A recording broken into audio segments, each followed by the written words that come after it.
Nenek ini diusir dari bank hanya karena mengenakan pakaian yang lusuh. Namun semua orang terkejut ketika mengetahui yang sebenarnya. Ternyata, matahari pagi menyelinap masuk melalui jendela kaca besar di Bank Harapan Baru, menerangi ruangan yang penuh dengan aktivitas. Suara dering telepon, ketikan keyboard, dan obrolan pelanggan menciptakan suasana yang sibuk namun terorganisir. Antrean panjang sudah mengular di depan meja teller, sementara beberapa orang duduk di kursi tunggu dengan ekspresi bosan. Di ujung antrean, seorang wanita tua berdiri dengan sabar. Nenek Sri, begitu dia biasa dipanggil, tampak sangat berbeda dari kerumunan orang-orang modern di sekitarnya. Dia mengenakan kain batik lusuh yang sudah pudar warnanya, selendang tipis melingkar di lehernya, dan membawa tas anyaman kecil yang tampak usang. Kakinya yang beralas sandal jepit plastik tampak ringkih saat dia berdiri tegak, meski tubuhnya sedikit membungkuk akibat usia. Beberapa orang di sekitarnya mulai memperhatikan penampilannya. Seorang ibu muda berbisik kepada temannya. "Astaga, lihat nenek itu. Apa dia benar-benar punya rekening di sini? Kayaknya cuma mau narik 50.000. Temannya tertawa kecil, setengah menutup mulutnya dengan tangan. Bahkan salah satu pegawai bank, seorang pria muda berjas rapi, tampak menghela napas pelan saat melihat giliran Nenek Sri semakin dekat. "Nanti pasti lama," gumam si pegawai kepada koleganya di sebelahnya. "Kalau bukan pensiunan yang bingung, pakai mesin ATM, ya pasti nasabah kecil yang cuma narik recehan." Nenek Sri tidak mendengar komentar-komentar itu, atau mungkin dia memilih untuk tidak peduli. Matanya tetap fokus pada layar digital di depan teller, menghitung mundur nomor antreannya. Dia sesekali mengusap keningnya yang berkeringat dengan sapu tangan kecil yang diselipkan di pinggangnya. Meski terlihat lelah, ada keteguhan dalam dirinya, seolah-olah dia memiliki tujuan penting yang harus diselesaikan hari itu. Akhirnya, nomor antrean Nenek Sri dipanggil. Dia melangkah perlahan menuju meja teller, menyerahkan buku tabungannya dengan senyum ramah. Pegawai bank itu menerima buku tersebut dengan sikap yang lebih dingin daripada biasanya. Dia bahkan tidak repot-repot tersenyum saat bertanya, "Ibu mau transaksi apa?" "Aku ingin menarik uang," jawab Nenek Sri dengan suara lembut tapi jelas. Pegawai itu mengangguk singkat, lalu mulai memasukkan data ke sistem. Namun, alisnya terangkat tinggi saat layar komputer menampilkan informasi di depannya. Matanya melebar dan wajahnya langsung berubah pucat. Dia membaca ulang angka-angka di layar, seolah tidak percaya dengan apa yang dilihatnya. Sementara itu, beberapa orang di belakang Nenek Sri mulai bergumam penasaran. Salah satu pria berkata keras-keras, "Wah, pasti cuma mau narik 100.000, ya kan?" Ucapan itu membuat beberapa orang lainnya tertawa kecil, termasuk si ibu muda yang tadi berbisik. Namun, tak satu pun dari mereka, bahkan pegawai bank itu sendiri, yang siap untuk apa yang akan terjadi selanjutnya. Pegawai bank itu terdiam selama beberapa detik, matanya masih tertuju pada layar komputer. Angka-angka di depannya tampak begitu asing dibandingkan dengan stereotip yang telah dia bentuk tentang Nenek Sri. Di layar itu tertulis jelas, saldo rekening 3 miliar rupiah. "Maaf Bu," nih kata pegawai itu dengan suara agak bergetar, mencoba menyembunyikan kekagetannya. "Ibu ingin menarik berapa?" Nenek Sri tersenyum tipis, seolah sudah terbiasa dengan reaksi semacam ini. "Aku ingin menarik 200 juta, katanya. Tenang, suaranya tetap lembut namun penuh keyakinan. Semua orang di sekitar teller langsung terdiam. Beberapa nasabah yang sedang antre mendadak berhenti mengobrol dan memperhatikan interaksi tersebut. Bahkan, beberapa pegawai bank lainnya ikut melirik dari meja mereka, penasaran dengan apa yang sedang terjadi. Pegawai bank itu tergagap. Iya Bu, sebentar ya." Dia mencoba menutupi kebingungannya dengan sibuk mengetik di komputer, meski tangannya gemetar sedikit. Setelah beberapa saat, dia akhirnya berkata, "Transaksi Ibu akan segera diproses. Mohon tunggu sebentar." Namun, keriuhan mulai terdengar di ruangan itu. Seorang pria paruh baya di belakang Nenek Sri berbisik kepada istrinya. 200 juta? Serius? Dari mana nenek ini dapat uang sebanyak itu?" Istrinya hanya mengangkat bahu, tapi matanya tak lepas dari Nenek Sri. Sementara itu, si ibu muda yang tadi meremehkan Nenek Sri tampak salah tingkah. Wajahnya memerah karena malu. Dia mencoba berpura-pura sibuk dengan ponselnya, tapi sesekali mencuri pandang ke arah Nenek Sri, seolah tak percaya bahwa wanita tua itu bisa memiliki saldo rekening sebesar itu. Beberapa menit kemudian, pegawai bank kembali dengan amplop tebal berisi uang tunai. Dia menyerahkannya kepada Nenek Sri dengan senyum yang kali ini terlihat lebih tulus dan mungkin sedikit cemas. "Ini uangnya, Bu. Silakan dicek dulu." Nenek Sri mengambil amplop itu dengan tenang, membuka sedikit untuk memastikan isinya benar, lalu tersenyum puas. "Terima kasih, Nak," katanya ramah sebelum melangkah pergi. Namun sebelum meninggalkan meja teller, dia berhenti sejenak dan menatap pegawai bank itu. Matanya yang penuh bijaksana membuat si pegawai merasa seperti anak kecil yang ketahuan berbuat salah. "Anak muda," kata Nenek Sri pelan, namun cukup keras untuk didengar oleh orang-orang di sekitarnya. "Jangan pernah menilai seseorang hanya dari penampilannya. Kau tidak pernah tahu apa yang ada di balik wajah atau pakaiannya." Pegawai itu hanya bisa menunduk dalam-dalam, wajahnya memerah karena malu. Orang-orang di sekitar pun mulai berbisik-bisik. Ada yang merasa bersalah, ada yang kagum, dan ada juga yang hanya tercengang. Setelah Nenek Sri pergi, suasana di bank berubah drastis. Beberapa orang saling bertukar pandang, seolah baru saja menyadari betapa dangkalnya penilaian mereka terhadap orang lain. Si ibu muda bahkan buru-buru meninggalkan antrean karena merasa tidak enak hati. Sementara itu, manajer bank yang mendengar kehebohan tersebut keluar dari ruangannya dan mendekati teller yang melayani Nenek Sri. "Apa yang terjadi tadi?" tanya manajer dengan nada serius. Pegawai itu menelan ludah sebelum menjawab, "Bu, tadi ada seorang nenek. Saldo rekeningnya 3 miliar, Pak. Dan saya bersikap kurang sopan padanya." Manajer itu menghela napas panjang. "Kamu harus belajar dari ini. Penampilan bukanlah cerminan isi hati atau kekayaan seseorang. Mulai besok, kita akan adakan pelatihan ulang tentang etika pelayanan." Di luar bank, Nenek Sri melangkah perlahan menuju angkutan umum yang akan membawanya pulang. Dia tidak marah atau dendam atas perlakuan orang-orang di bank tadi. Baginya, insiden itu adalah kesempatan untuk memberikan pelajaran berharga tanpa perlu mengucapkan banyak kata.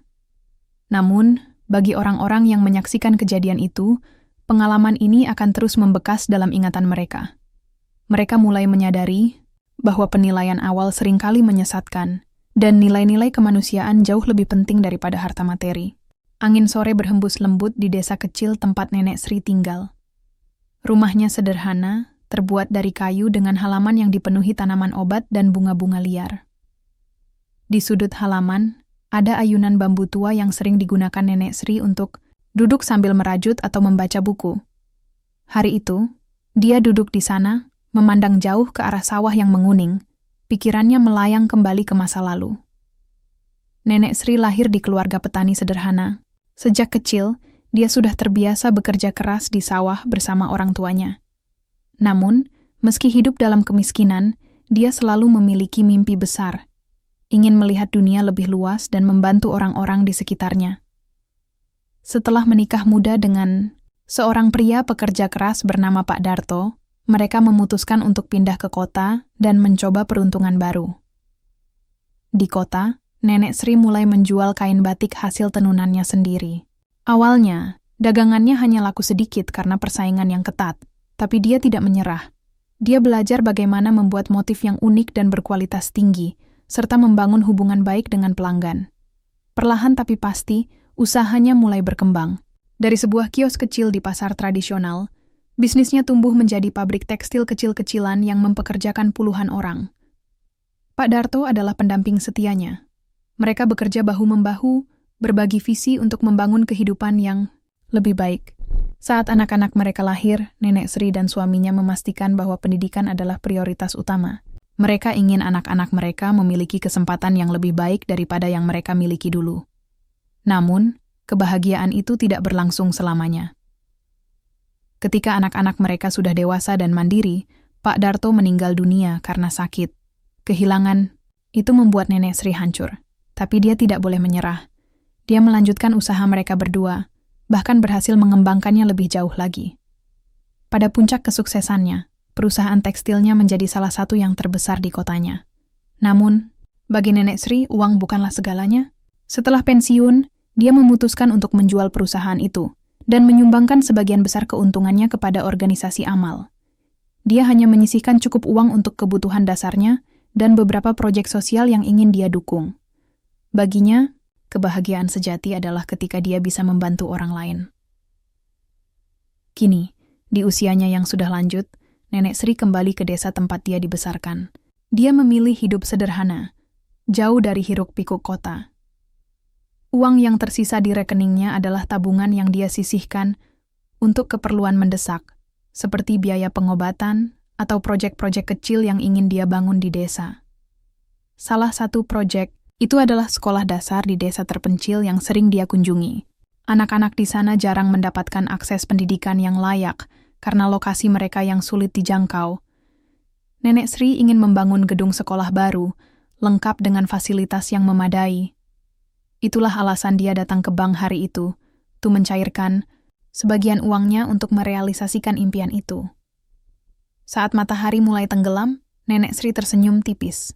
Dia tidak pernah menyesali keputusannya untuk hidup sederhana. Baginya, kekayaan sejati bukanlah tentang angka di rekening bank, melainkan tentang dampak positif yang bisa diberikan kepada sesama. Dan jika insiden di bank tadi bisa membuat orang-orang menyadari pentingnya menghormati satu sama lain tanpa prasangka, maka itu adalah bonus yang tak ternilai harganya. Esok harinya, berita tentang insiden di Bank Harapan Baru mulai menyebar.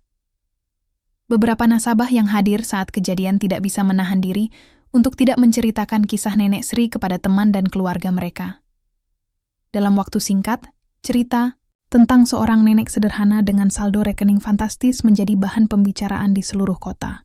Bahkan, salah satu pegawai bank secara tidak sengaja membocorkan detail cerita itu kepada seorang jurnalis lokal. Namun, bagi Nenek Sri, semua perhatian itu tidak berarti apa-apa. Dia tetap menjalani hari-harinya seperti biasa, tanpa terganggu oleh gosip atau pujian. Saat manajer Bank Harapan Baru menghubunginya untuk meminta maaf secara resmi atas perilaku stafnya, Nenek Sri hanya tertawa kecil di telepon. "Tidak apa-apa, Nak," katanya tenang. "Aku tidak marah. Tapi kalau kalian ingin belajar dari ini, aku akan datang ke bank besok pagi. Ada beberapa hal yang ingin aku bicarakan." Keesokan harinya, Nenek Sri kembali ke bank. Kali ini, dia disambut dengan sangat hormat oleh seluruh staf. Manajer bank bahkan langsung menyambutnya di pintu masuk dan mengantarnya ke ruang rapat. Di sana, para pegawai senior dan manajer sudah berkumpul, wajah mereka tampak tegang, namun penuh rasa hormat. Nenek Sri duduk di kursi yang disediakan, lalu menatap semua orang di ruangan itu dengan pandangan bijaksana. "Aku tidak datang ke sini untuk memarahi kalian," katanya pelan. Suaranya terdengar lembut namun tegas. "Aku hanya ingin berbagi sesuatu yang mungkin bisa kalian renungkan." Dia melanjutkan, "Penampilan seseorang bukanlah cerminan isi hatinya. Jangan pernah menilai orang lain sebelum kalian benar-benar mengenalnya. Aku tidak keberatan jika kalian meremehkanku kemarin. Itu hak kalian. Tapi ingatlah, setiap orang punya kisah hidupnya sendiri. Dan kisah itu seringkali lebih besar daripada apa yang bisa kalian lihat dari luar." Manajer bank tampak sangat terkesan. Dia mencatat setiap kata yang diucapkan Nenek Sri, lalu berkata dengan nada penuh rasa hormat, "Terima kasih, Bu, atas nasihatnya. Kami akan menggunakan pengalaman ini sebagai pelajaran untuk meningkatkan layanan kami. Mulai minggu depan, kami akan mengadakan pelatihan etika pelayanan bagi semua staf." Setelah pertemuan itu, Nenek Sri meninggalkan bank tanpa banyak bicara lagi. Namun, kata-katanya terus terngiang di kepala para pegawai bank. Mereka mulai menyadari betapa dangkalnya penilaian mereka terhadap orang lain, dan bagaimana sikap mereka bisa menyakiti hati seseorang tanpa mereka sadari. Di sisi lain, berita tentang Nenek Sri juga sampai ke telinga masyarakat luas. Sebuah artikel tentang dirinya muncul di koran lokal, dengan judul, "Nenek Sederhana dengan Saldo Fantastis, Pelajaran tentang Hidup Tanpa Prasangka." Artikel itu tidak hanya menceritakan insiden di bank, tetapi juga sedikit tentang masa, lalu Nenek Sri dan kontribusinya kepada masyarakat. Artikel tersebut mendapat respons luar biasa. Banyak orang terinspirasi oleh sikap rendah hati dan kebijaksanaan Nenek Sri. Seorang pembaca bahkan berkomentar, "Saya merasa malu membaca ini. Seringkali saya menilai orang lain hanya dari penampilannya. Nenek Sri telah mengajarkan saya untuk lebih berempati." Beberapa hari kemudian, Nenek Sri menerima surat dari Direktur Utama Bank Harapan Baru. Dalam surat itu, direktur tersebut meminta maaf secara resmi atas insiden yang terjadi dan mengundang Nenek Sri untuk menjadi pembicara dalam acara tahunan bank tersebut tentang pentingnya layanan pelanggan yang inklusif dan tanpa diskriminasi. Namun, Nenek Sri menolak undangan itu dengan halus. Dia mengirim balasan melalui surat singkat. "Terima kasih atas undangannya. Tapi aku lebih suka bekerja diam-diam untuk membantu orang-orang di sekitarku. Jika kalian ingin menghormatiku, pastikan bahwa setiap nasabah yang datang ke bank kalian diperlakukan dengan hormat, tanpa memandang penampilan atau status sosial mereka." Balasan itu membuat direktur bank semakin kagum. Dia memutuskan untuk menjadikan kisah Nenek Sri sebagai contoh nyata dalam pelatihan staf bank ke depannya. Setiap pegawai baru akan mendengar cerita ini sebagai pengingat bahwa penilaian awal seringkali menyesatkan dan bahwa nilai-nilai kemanusiaan harus selalu diutamakan. Sementara itu, Nenek Sri kembali ke rutinitasnya yang tenang di desa. Dia tidak pernah merasa perlu untuk mendapatkan pengakuan atau pujian dari siapapun. Baginya, kebahagiaan sejati adalah ketika dia bisa memberikan dampak positif pada orang lain, meskipun itu dilakukan dengan cara yang sederhana. Namun, tanpa disadarinya, tindakan dan kata-katanya telah mengubah cara pandang banyak orang. Mereka mulai belajar untuk melihat lebih dalam daripada sekadar penampilan fisik. Dan bagi Nenek Sri, itulah kemenangan sebenarnya, bukan balas dendam, melainkan pelajaran yang mengubah hati. Beberapa minggu setelah insiden di bank, Nenek Sri mulai melaksanakan rencananya yang sudah lama ia impikan. Uang yang dia tarik dari rekeningnya tidak disimpan begitu saja, melainkan langsung digunakan untuk proyek-proyek yang telah lama ia cita-citakan. Salah satu prioritas utamanya adalah membangun sekolah dasar di desa terpencil yang sering ia kunjungi. Pagi itu, Nenek Sri berdiri di tengah lahan kosong di desa tersebut, ditemani oleh beberapa warga setempat yang antusias. Matahari bersinar cerah, dan angin sepoi-sepoi membawa aroma tanah basah yang segar. Di tangan Nenek Sri ada gambar rancangan sederhana untuk gedung sekolah baru, hasil diskusi panjangnya dengan guru-guru sukarelawan yang selama ini mengajar anak-anak di bawah pohon. "Kita akan mulai hari ini," kata Nenek Sri kepada warga dengan senyum lebar. "Tidak perlu mewah, tapi cukup kokoh agar anak-anak bisa belajar dengan nyaman." Warga desa langsung bekerja keras. Mereka bergotong royong membangun fondasi sekolah, sementara Nenek Sri sesekali memberikan arahan atau membantu menyediakan makanan dan minuman bagi para pekerja. Proses pembangunan berlangsung cepat karena semangat kebersamaan yang tinggi. Dalam waktu kurang dari 2 bulan, sebuah gedung sekolah sederhana namun layak pakai telah berdiri tegak di tengah desa. Saat peresmian sekolah, anak-anak desa berkumpul dengan wajah gembira.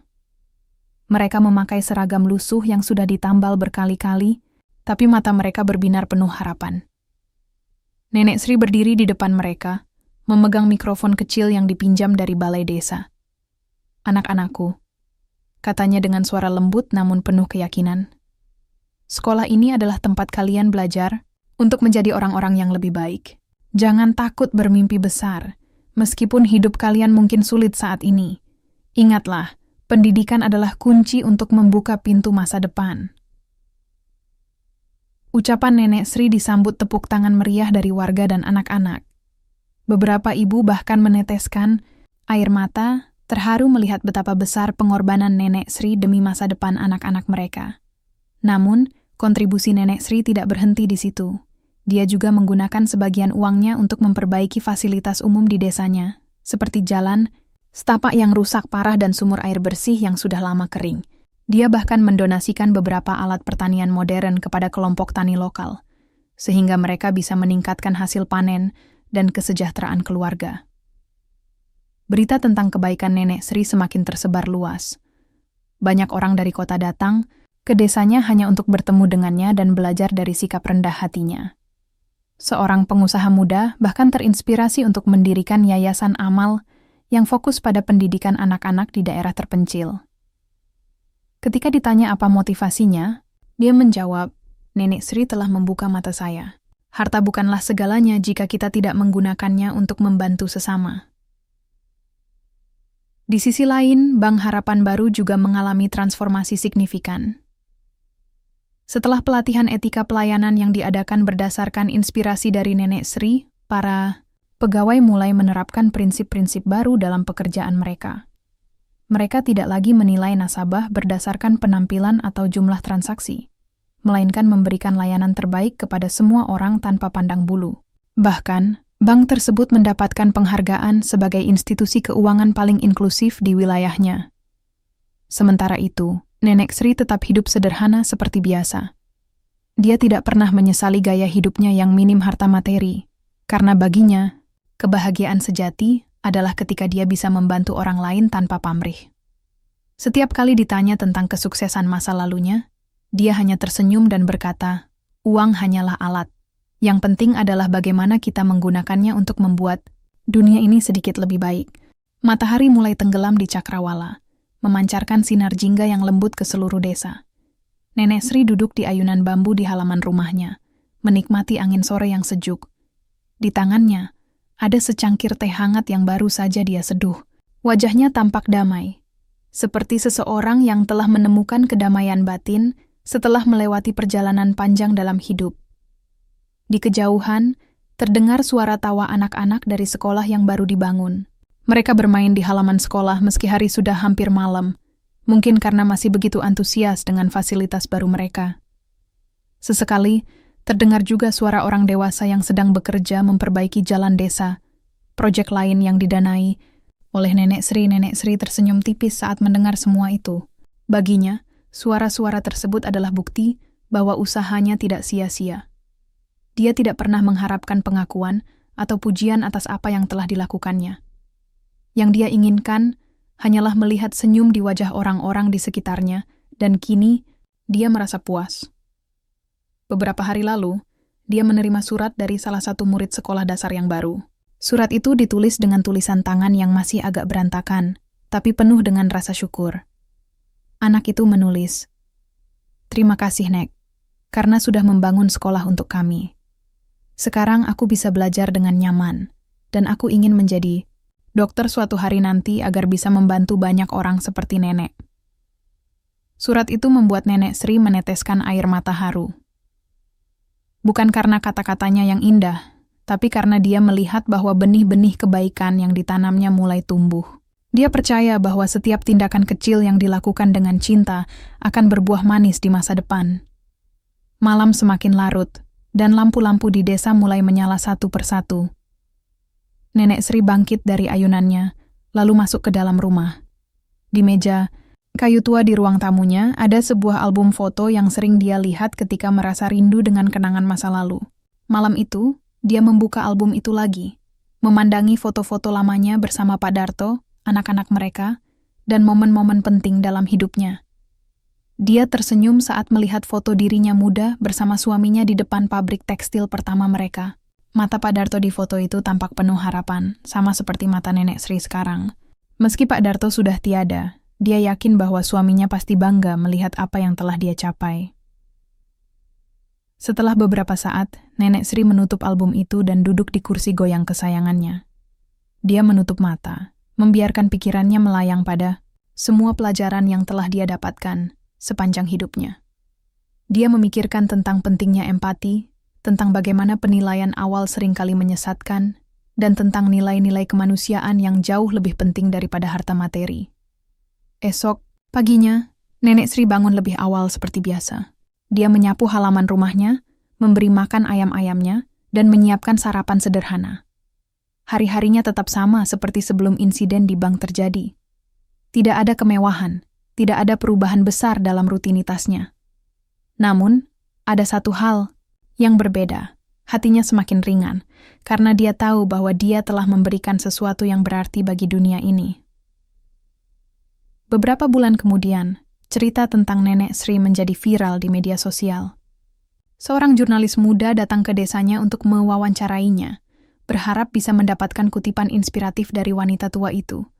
Namun, ketika bertemu dengannya, si jurnalis hanya mendapati jawaban sederhana yang penuh makna. "Aku tidak punya pesan khusus," kata Nenek Sri sambil tersenyum. "Hanya satu hal yang ingin aku katakan. Jangan pernah menilai orang lain sebelum kamu benar-benar mengenalnya. Dunia ini akan menjadi tempat yang lebih baik jika kita semua bisa saling menghormati tanpa prasangka."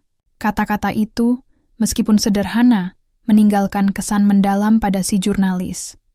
Artikel yang ditulisnya kemudian menjadi salah satu artikel paling populer di majalahnya, menginspirasi ribuan pembaca untuk merenungkan cara mereka memandang orang lain, dan begitulah Nenek Sri terus menjalani hidupnya dengan tenang, tanpa pernah merasa perlu mencari pengakuan atau pujian. Baginya, kebahagiaan sejati adalah ketika dia bisa membantu orang lain tanpa pamrih, dan ketika dia bisa melihat dunia ini sedikit lebih baik karena kehadirannya. Cerita tentang Nenek Sri terus dikenang oleh banyak orang. Beberapa tahun kemudian, sebuah patung kecil didirikan di halaman sekolah dasar yang dia bangun. Patung itu menggambarkan seorang nenek dengan senyum ramah, dikelilingi oleh anak-anak yang gembira. Di bawah patung itu tertulis sebuah prasasti. "Nenek Sri, wanita sederhana, hati luar biasa. Pengingat bahwa penampilan bukanlah cerminan isi hati, dan kebaikan selalu menang tanpa pamrih." Bagi orang-orang yang pernah bertemu dengannya, Nenek Sri bukan hanya seorang dermawan. Dia adalah simbol dari nilai-nilai kemanusiaan yang seharusnya dijunjung tinggi oleh setiap orang. Dan meski dia telah tiada, warisannya terus hidup dalam hati mereka yang pernah disentuh oleh kebaikannya.